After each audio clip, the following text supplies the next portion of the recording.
So can you see my screen? Yes. All right.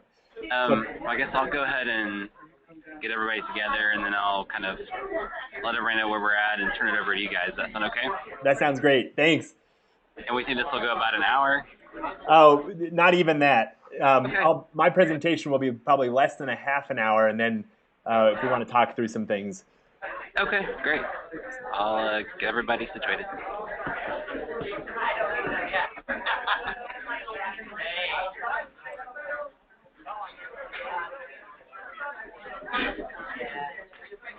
I think we're ready to get started. Thank you all very much for being here on Friday at 4 o'clock.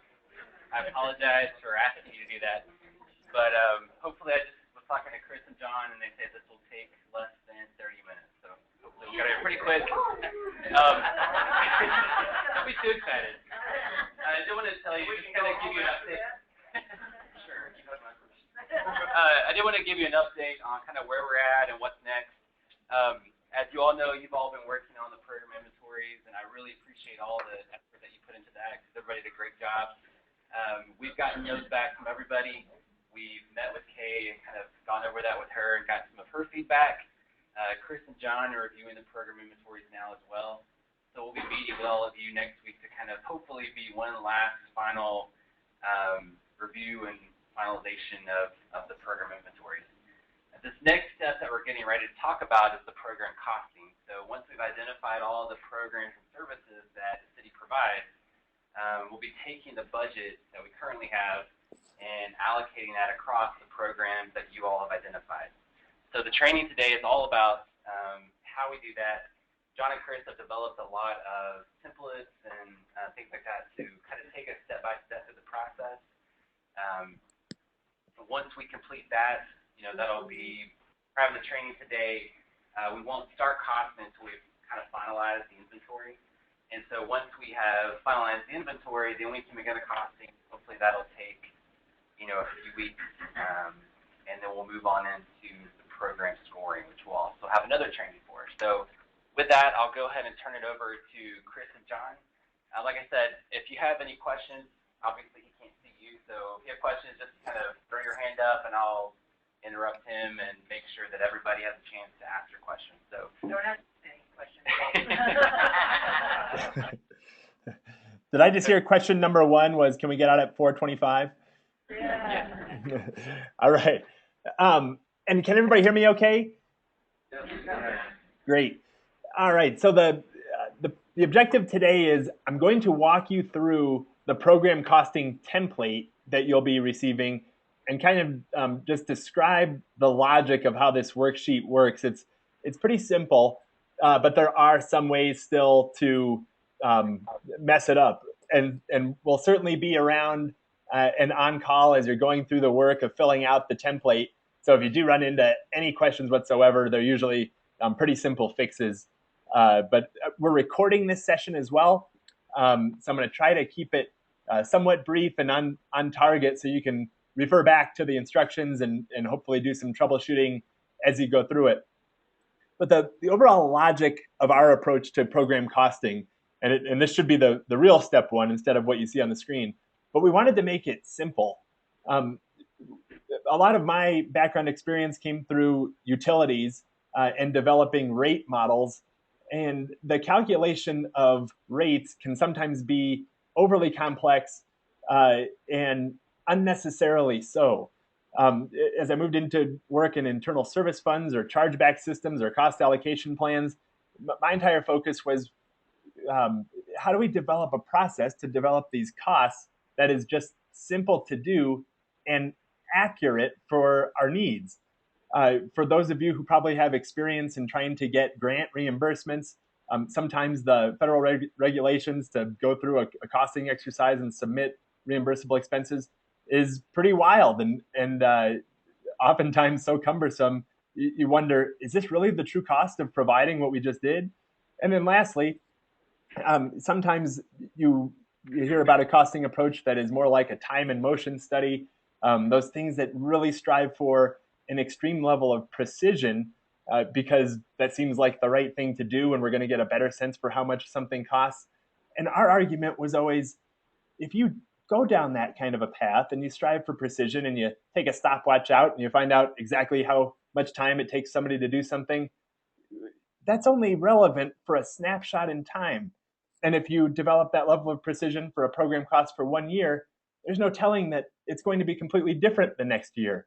So why would we do it? Why would we spend all that time striving for precision when we can go for something as accurate as possible and as simple as possible? And that's where we landed with this approach. So the idea is that there are 3 steps. And the first step is we're going to want to identify all the personnel within either a division or a department. And you can use the template either at a division level or a department level or whatever level makes the most sense. And then we're going to try to associate anything that we can with that person, any sort of personnel related costs, salaries, benefits, anything that we can bring back to that individual or that job, that position. That's what we're trying to accomplish in step 1. I'm going to show you how each of these steps work in a second. In step 2, once we know the full cost of each of these positions or people, in step 2, you're going to see those same people again. And here's where the program inventory comes into play. You'll see that on a matrix. And the objective of step 2 is to associate the people roughly on a percentage of time basis for a given year with the programs that they serve, recognizing that not every individual just does one program or another. Sometimes they're often split up between many different programs. And so it's just an approximation of, in a given year, how much time do we think they're spending supporting the various programs that have been identified by that department or division. And so then lastly, what remains are any of the non-personnel related costs that we can also associate with the programs. And I'm going to show you some simple ways to allocate those costs, but anything we haven't tied to a person from earlier on. So these are going to be supplies, services, uniforms, anything we didn't tie to the personnel costs in the first step, we now are going to try and associate with the program. So we have a full allocation of all of the division or department's budget so that when you see a summary tab, it will all come together. So with that logic, hopefully that makes sense. I'm going to actually open up a completed worksheet. And this comes from the city of Plantation, Florida. It's just for an example, but I'm picking something that's been completed already so you can see what it's going to look like. So remember, in step 1, we're trying to associate the personnel related costs with the actual people that we have. So you'll see here, they chose to do the police department, and this is actually a patrol division, I believe. They've identified the position titles, and they had position numbers. They also enter in this field the number of FTEs in a position, because remember, you can do it 2 ways. The model is built so that you can either enter in every single person. For instance, here's the chief of police, position number 1049, and there's 1 FTE there. But if we wanted to do multiple people in a job class, let's say you see these 2 principal office assistants who are 2 unique individuals, they could have chosen to say it's 1 job, the police office assistant, and in that position there are 2 FTEs. So that would be the way to combine people. And if you have multiple people doing pretty much the same thing and you want to allocate them all as 1 group on the next tab, that's how you would accomplish that instead of identifying every single FTE. Now, why might you not want to roll up a lot of people? You might not want to roll up a lot of people into 1 job class because they might actually do different things. Even though they have the exact same position title, when you get to allocating them by program, if they do different things, then it wouldn't make sense to roll them up and consider them as 1 big group in a position class. So these are the keys for the model to work. We need this position number to be filled out. So I'm just going to highlight that. Whoops, lost the text there. And even if you do not have position numbers, you can simply do 1, 2, 3, 4, just so long as they're unique, because the model is going to track this chief of police and it's going to track this office assistant throughout the completion of the template. So if you don't have position numbers, you'd say 1, whoops, and here's number 2, and they're unique. something like that. Hopefully that makes sense to everybody. Number of FTEs in the position is also crucial because the template's going to either roll up all of those personnel-related costs into one or treat them as separate individuals. Now up here are those personnel-related line items from the budget. So we have salaries, we have FICA, general pension, here in the police, health insurance, workers' comp. These are what, in the city of Plantation, they felt were personnel-related costs that they could easily tie to individuals. You enter in the actual total that you're trying to tie back to right here, where I've got the cursor. And then as you go down into the actual cells in the spreadsheet, you're just entering in how much this police property assistant, what is the component of their salary that adds up to this total? How about the chief of police? How about the principal office assistant? And you're doing the same things for all of these various line items. Now you'll notice up here, we have a sum total of everything that we've entered into the cells. That's what this number is going to represent. And there are a few little flags that say, in this case, not 100% allocated, whereas the next category, it says allocated 100%. It's simply checking of the number that you entered in that we wanted to tie back to, have we accounted for all of those costs up here? And it's actually going to an extreme level of precision. That's why it says not 100% allocated, because we're off by like a hundredth of a cent or something like that. But that's where you're going to check and just look for these flags. They'll help you along the way to make sure that you've allocated all the costs. Right here, we have just the total number of FTE. So we're making sure that for all the people in the division or the department, we're accounting for them, and it gives us a little total. And then here's the section total for all of those personnel-related costs. So I'll stop here for just a second, just to make sure. Does anybody have any questions on this component of the worksheet, step one? I don't think so, Chris. I think we're good. All right, great. As we move to step two, what you'll see is that each of these positions or people, and I know this is a little bit tough to see. I'm going to try to increase the font a little bit. Maybe that will help. Okay. Here are those same positions or people that we just worked on in the first place. Their total costs are now rolled up here, and the number of FTE exists in the gray area over here. You don't have to do anything to change this. This stuff up here in gray has just been automatically translated from the prior worksheet, and so you can just leave it as it is. Over here now, we get into the program inventory. So this is where, for this particular patrol division within police, we have all of the programs that they've identified, and we have unique program numbers. So the program number is unique to the program. If we call both programs by the same number, the template will treat it as one big program. And these are the only things that truly need to be filled out in this worksheet, the program name and the program number, although it's just helpful for the worksheet to include anything like department or division or what accounting fund the program belongs within. And if you have an accounting fund number, these are just various fields that you might have this data, and it's going to be helpful for us to track it through in the template, but they're not necessary to make the template work. And over here now, the idea is to take each of these people, here's the chief of police, here's the office assistant once again, and to go through and identify at a very reasonable level, at an accurate level, how much of their time do they spend supporting these programs. Now you see in Plantation, they got down to a level of precision that we don't usually recommend. They talk about 1% of the chief of police time is spent supporting adult programs.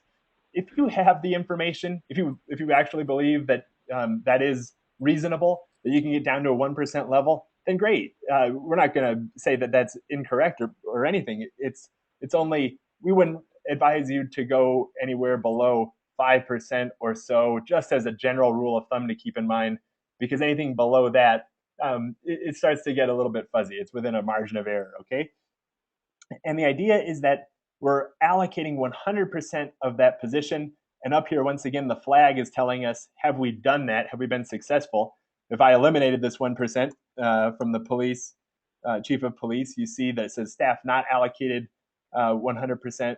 And if I increased it, let's say to 5%, then it will let you know we've over allocated that particular employee or group of jobs in a job class. Now, the question that you'll get is sometimes people will be inclined to communicate to you that they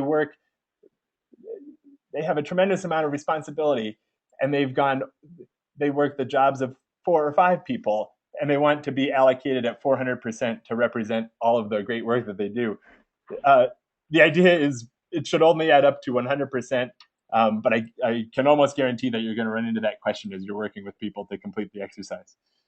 But that's as simple as step 2 in the worksheet. And now, logically, if you're following the math, we've taken this amount for the fully loaded personnel cost for this position, and we're now distributing it by the percentages that go to the programs themselves. So I'll stop here again for just a second and see, Ryan, if there are any questions, or if we're okay to move on.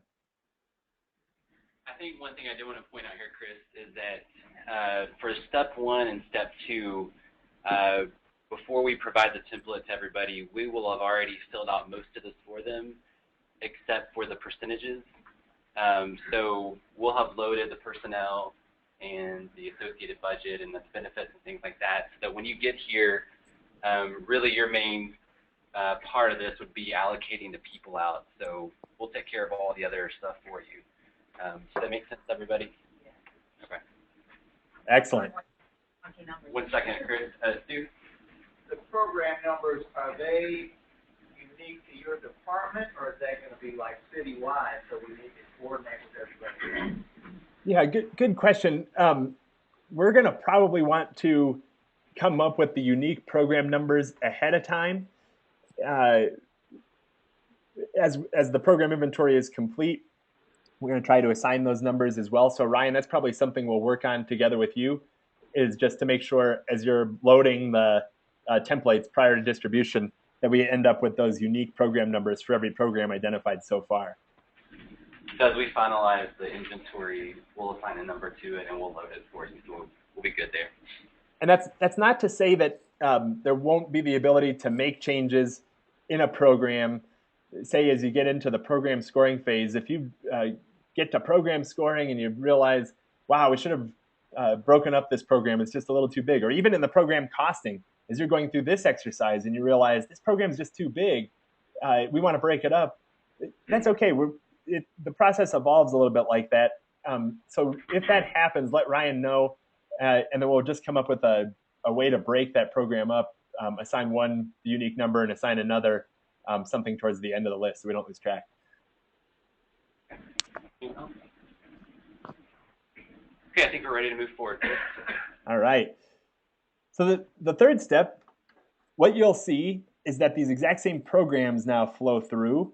They'll flow through with their program number. You won't have to do any repopulating here. They're the exact same inventory of programs. And up here now are any remaining non-personnel related line items from the budget that we need to tie back to. So in this case, here's consultants, here's some legal fees, here's outside services, special testing services, and so on. And what's helpful in the worksheet is that you're going to go through this exercise and try to think through, do we know how these particular consultants, in this case, this line item, what program are the consultants serving? Do we know that? In Plantation's case, they did. They could come down here and say, we use all of these consultants within the law enforcement program right here. And so that's how we're going to allocate it. The law enforcement program hires the consultants to do a special study. All the costs belong there. In other areas, however, you're going to say, we're not sure how a particular line item is used. And I might try to come up with an example back here with something good. Equipment, printing and binding, not the greatest examples, but think through something like supplies in your mind. And if you don't believe it belongs to one program necessarily, what you'll have the ability to do is choose from this field where it says divide evenly by FTE or allocate dollars directly to programs. And when you choose divide evenly by FTE, it's actually referencing the new FTE count for that program, comparing that FTE count for that specific program to all of the FTE within the department, and then portioning up the cost of that line item equitably because that seems like the best thing to do, or it's better than our understanding of how to allocate dollars directly to the programs themselves. So in your particular worksheet, when you choose this, it will flow through in the calculation. It's not in plantations because they've already gone through and hard copied over some of the mechanics in the worksheet. But that's kind of it's just a handy, and that's the only other one that we have, where there's allocate dollars directly to the program, and that's what you choose when you're just going to place the dollars into the cell. And lastly, we have unsure. Basically, we leave that in there in case you want to have further discussion that doesn't make sense to allocate it directly to the programs. It doesn't make sense to divide evenly by FTE. We want to talk about it a little further. Unsure is your flag that we need to get some resolution. But don't leave it as unsure. We've had a couple organizations that leave it as unsure, and then all the costs aren't allocated and the exercise isn't complete. So if you're not sure, let's have a discussion about it. We'll come up with a good way to allocate those costs. Okay, so what you'll see in the worksheet, and if you're following along, we went through step 1. It's just a tab in the sheet. Step 2, and now we're in step 3. In the red tab, all of this information comes over, and we can see the total program costs. We have the roll-up program costs, we have the number of FTE, costs associated with personnel, and other operating costs. And this is your final check. Once again, we have a couple of different ways that we're coming to these totals. And here you see in the other operating costs, it ties out. However, in the costs associated with personnel, we're off by a little bit. We need to go back and check that. So that's either telling us we didn't allocate the costs correctly in step 1 because that's personnel related, or in step 2, we over allocated the chief of police time.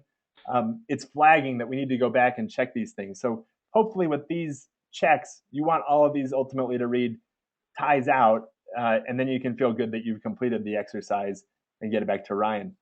The very last item for your opportunity to input data is what you see right here, program-specific revenue.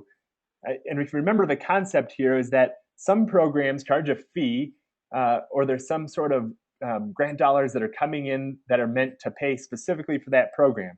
We can't allocate them to other programs. They pay specifically for the program in question. And we leave this towards the end because now we have a full cost. We know in this particular case what the DART program costs. And if we had any sort of grant that was coming in for that, we could enter in that program revenue. We find it interesting to wait till the last step to do it because you can look at that full cost and ask yourselves the question, interesting, does this program revenue actually pay 100% of the program costs? Is it short of 100% of the program costs, or is it right on? This is the last area to enter in those program revenues, and then you're done. There is one section here for notes. There's nothing that impacts the model here. It's just if you're going along in the process and you want to keep track of why you've allocated a cost a certain way, we just left one final tab there so you can document it as you turn in the worksheets. So we're at 224. I think we're hanging in there. Ryan, how about questions? Ryan, on that, tab number 2, where it showed that we had over allocated, did it tell us how much we're over allocated? Or did it just tell us we're over? Did you hear that, Chris? The column right there, it says I think it says over. Isn't that what it says? He does. Does it tell us how much we're over? Like, are we at 102% or? Good question. That's a good suggestion. It does not right now. What I would do. 2%, didn't that? We just knock it. I mean, that's an each day. So we do how much it was. So one thing you can do in Excel, I like your suggestion, but short of reprogramming it in the time that we have, if you click on one of these cells, and I'm just assuming that maybe you haven't done this before in your lives, so I just wanted to show you that you can, and you highlight all of the cells in which you've entered in the numbers, and I'm scrolling all the way down until I know, all right, these are all zeros down here. There's a little box down here that allows you to choose a quick calculation on the cells that you've highlighted.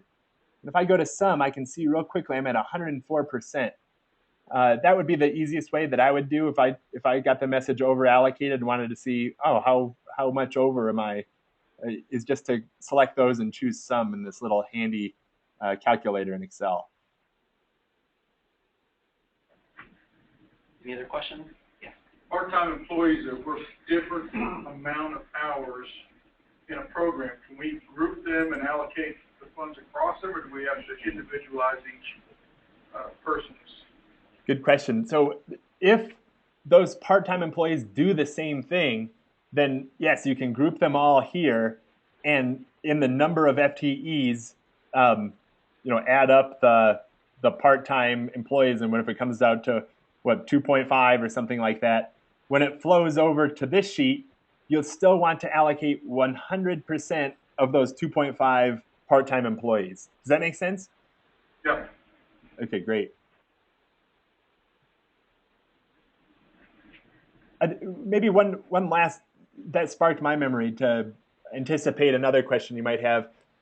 If there's overtime, you have two options, right? Logically in your mind, you could say, I know that it's this crime scene technician that is responsible for overtime, and therefore that's a personnel-related cost that you could do in step one. You would associate that overtime with the crime scene technician, and now as you move to step two, as you associate the crime scene technician to programs, that overtime is now flowing through to every single one of the programs that the crime scene technician supports. But you might go through in your mind and say, that doesn't make any sense. It's only overtime in one program. We shouldn't distribute it to all of the programs. That they don't do overtime in all the programs, and that would be inaccurate. So the other way to do it is to consider those overtime costs as a remaining line item in step three, and associate them directly with the programs where you know that overtime is occurring. That seems to be the easier option for people, but does that make sense to you? I think so. Great. So anything that we want associated with a person, whether it be typical salary and benefits or some other expense, then we can do it through that step one and step two. Yep, that's right. So you tie it to a person here, and in step two, as the person is now distributed to those programs, whatever you tied to that person is now also distributed to those programs. Okay. Any other questions? I believe that's it, Chris. All right, guys. Thanks for spending time on a Friday afternoon. Again, this is recorded, and we'll be working with Ryan to get the templates out and be available for questions as you go through the process. But thanks for your help. Okay. Thank you very much, Chris. Thank you.